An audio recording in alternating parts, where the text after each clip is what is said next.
क्योंकि इस साल सिलेक्शन लेना है, सबको इस साल सिलेक्शन लेना है, तो इसलिए पढ़ाई लिखाई बड़े स्पीड के साथ सबकी चल रही होंगी।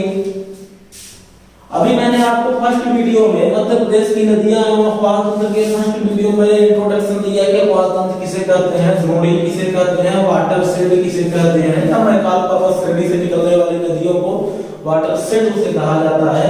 इन सारी चीजों को मैंने डिस्कस किया। अब फर्स्टली मैं नदियों के बारे में, अपवाह तंत्र के बारे में बताता हूं। अपवाह तंत्र के बारे में बताने के बाद, ड्रेनेज सिस्टम के बताने के बाद फिर हम रिवर्स पे आएंगे, ठीक है ना। जैसे यहाँ गंगा अपवाह तंत्र लिखा है, तो गंगा का एक अपवाह तंत्र है, क्योंकि आप सभी जानते हो कि मध्य प्रदेश में गंगा रिवर नहीं बहती है, लेकिन उनका एक ड्रेनेज सिस्टम तो मध्य प्रदेश से कनेक्ट है कहीं ना कहीं से ना, ठीक है ना।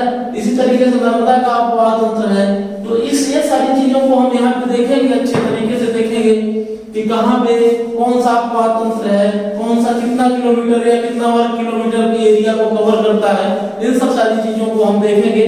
तो फर्स्टली आते हैं, मध्य प्रदेश का अपवाह तंत्र मेरे भाई 6 भागों में विभाजित किया जाता है। मुख्य रूप से ये 6 भागों में विभाजित किया जाता है। जैसे गंगा यमुना का अपवाह तंत्र हुआ, नर्मदा का अपवाह तंत्र हो गया, ताप्ती का अपवाह तंत्र हो गया, माही का अपवाह तंत्र हो गया, महानदी का अपवाह तंत्र हो गया। इस तरीके से 5 या 6 भागों में हम इसको अलग अलग अकॉर्डिंग टू बुक के अनुसार, बुकों में कहीं 5 भागों में लिखा है, कहीं 6 भागों में, बेसिकली 5 भागों में ही विभाजित हम इसको करते हैं, ठीक है ना।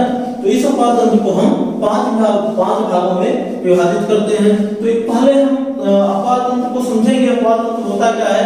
अपवाह तंत्र, गंगा अपवाह तंत्र क्या है, ठीक, गंगा ड्रेनेज सिस्टम है क्या, ठीक है। यह मध्य प्रदेश का सबसे बड़ा अपवाह तंत्र है। मध्य प्रदेश का सबसे बड़ा ड्रेनेज सिस्टम गंगा अपवाह तंत्र है, ठीक है, जो राज्य के उत्तर पूर्वी जिलों में विस्तृत है। ये उत्तर और पूर्वी जिलों में फैला हुआ अपवाह तंत्र मध्य प्रदेश का है, ठीक है।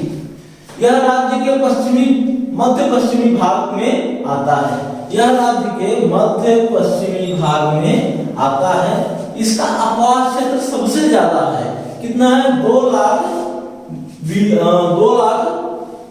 2,02,070 स्क्वायर किलोमीटर, ठीक है। 2,02,070 वर्ग किलोमीटर इसका अपवाह तंत्र है, गंगा अपवाह तंत्र या गंगा यमुना अपवाह तंत्र लिखते हैं, ठीक। इस अपवाह तंत्र की अधिकतर नदियां उत्तर की ओर प्रवाहित होती हैं। कहां प्रवाहित होती हैं? उत्तर की ओर प्रवाहित होती है, इसीलिए इसको गंगा का अपवाह तंत्र कहा जाता है, ठीक है, अपवाह तंत्र कहा जाता है। प्रमुख नदियां कौन कौन सी हैं गंगा के अपवाह तंत्र में? जैसे चंबल यमुना की सहायक नदी मानी जाती है, बेतवा, सिंध, धसान, क्षिप्रा, टोंस नदी, सोन नदी, केन नदी व काली सिंध नदी इसकी प्रमुख रिवर्स हैं, ठीक है। इस अपवाह तंत्र की प्रमुख रिवर्स ये है, ठीक है मेरे भाई। उसके बाद हम आते हैं, दूसरा जो अपवाह तंत्र हमारा है वो नर्मदा घाटी का है, ठीक है, नर्मदा अपवाह तंत्र के नाम से जानते हैं, ठीक है। अब देखिए, ये अपवाह तंत्र कुल जो एरिया कवर करता है वो करता है 98,796 वर्ग किलोमीटर। कितना? 98,796 वर्ग किलोमीटर टोटल एरिया को कवर करता है। बट बात यह है कि मध्य प्रदेश में ये कितने एरिया को कवर करता है? मध्य प्रदेश में 98,796 नहीं, मध्य प्रदेश में कवर करेगा आपका 85,930 वर्ग किलोमीटर। कितना? 85,930 वर्ग किलोमीटर को कवर करेगा। यह अपवाह तंत्र मध्य प्रदेश का दूसरा प्रमुख अपवाह तंत्र माना जाता है या है, ठीक है। इस अपवाह तंत्र में शामिल प्रमुख रिवर कौन कौन सी हैं? इस अपवाह तंत्र में शामिल प्रमुख रिवर हैं तवा, बरना, मान, बरगी, छोटी तवा आदि, ये इस अपवाह तंत्र की प्रमुख रिवर्स में शामिल है, ठीक है।